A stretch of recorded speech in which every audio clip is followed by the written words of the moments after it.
T-minus 15. 10, 9, 8, 7, 6, 5, 4, 3, 2, 1, 0. Ignition. Liftoff of L-87. Go Falcon, go, go.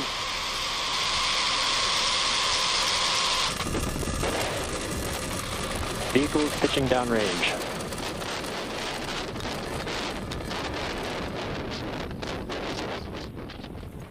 Nominal first stage chamber pressures.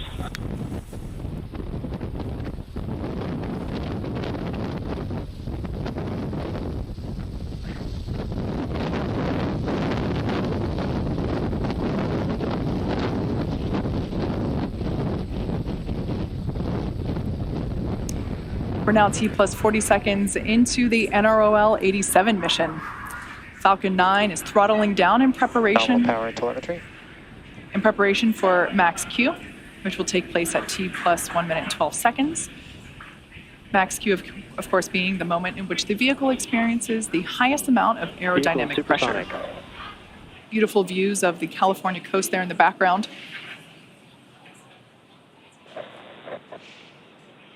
Max Q. All right, there we heard the call out for max Q. Everything looking good with stage 1 trajectory. Now, in the next couple minutes, we have 5 events coming up in quick succession, starting with main engine cutoff, stage separation, stage 1 flip, second engine start 1, and then the boost back burn. Main engine cutoff, as the name suggests, we will we will shut down all 9 Merlin engines. The stages will separate. The first stage will actually flip over and conduct a boost back burn, and that's what we have to do in order to fly the booster back towards land. And of course, during that time as well, we'll have second engine start 1, where we will ignite the Merlin vacuum engine. Again, not a cloud in the sky, gorgeous liftoff from Vandenberg Space Force Base, Space Launch Complex 4 East.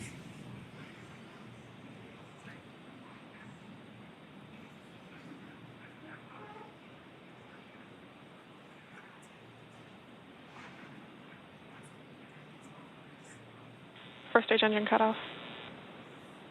Stage separation confirmed.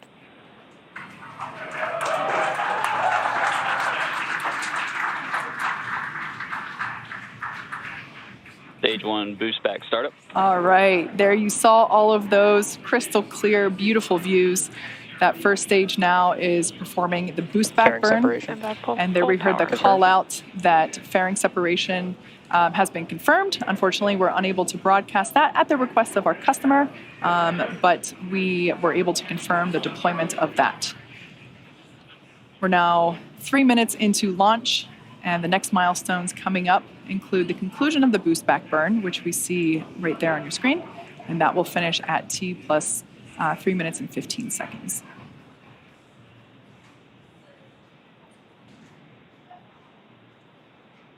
Stage 1 boost back shutdown. All right, there we heard call out that the boost back burn has completed.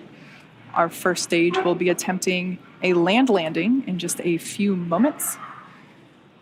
One of the nice things about land landings is that we're not subject to ocean weather, and it's pretty convenient to land the first stage basically right next to where it lifted off from. However, our ability to execute a land landing really is dependent upon the customer's needs. Their mission trajectory and performance needed by the satellite is what determines if we can return to land.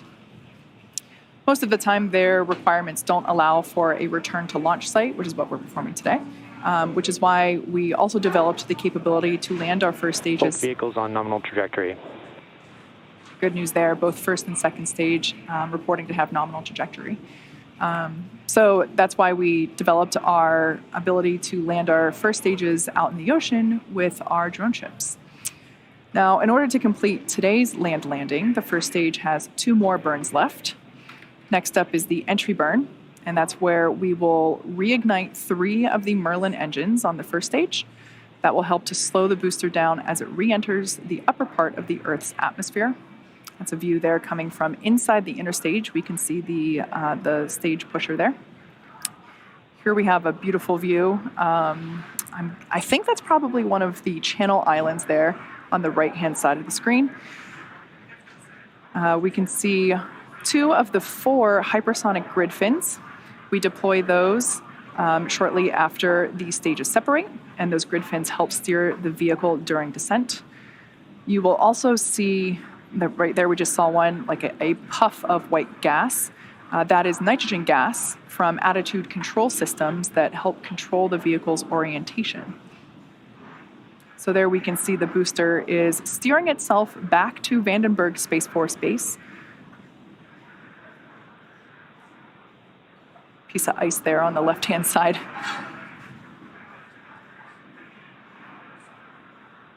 Absolutely stunning views today, both of liftoff and our landing attempt. As I mentioned before, Vandenberg typically has quite a bit of fog, so it's more common to hear a launch than see one from Vandenberg. So for those that were able to catch it, I'm sure it was a stunning sight.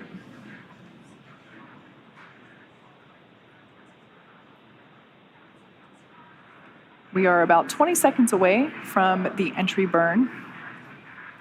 Again, this burn is the second of 3 burns that we will be performing today. And this burn is designed to slow the vehicle down significantly. Both vehicles are on a nominal trajectory.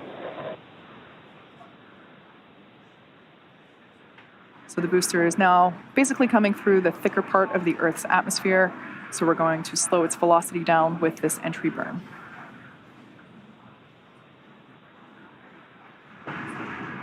Stage 1, entry burn, startup. There we can see that entry burn has begun, and this will last for another few seconds.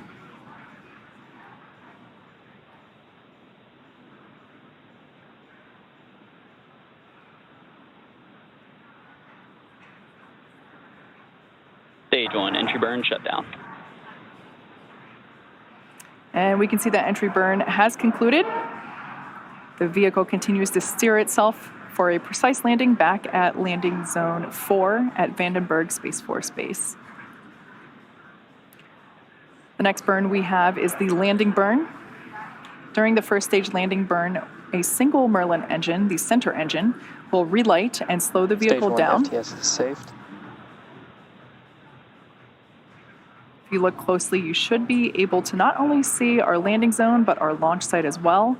Stage Again, 2 FTS has saved. the landing zone is pretty close to our launch pad. Shortly before the vehicle touches down. Stage 1, landing burn, startup. All right, we can see the landing burn has begun.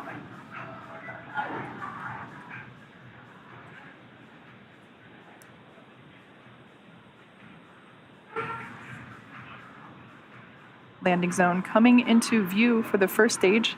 Again, this is the first flight for this booster and first landing attempt. Stage 1, landing leg, deploy.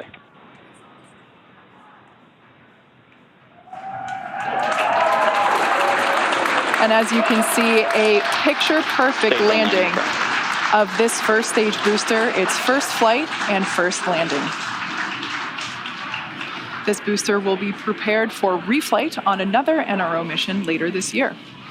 This also marks our 105th overall successful recovery of an orbital class rocket, including both Falcon 9 and Heavy first stage landings.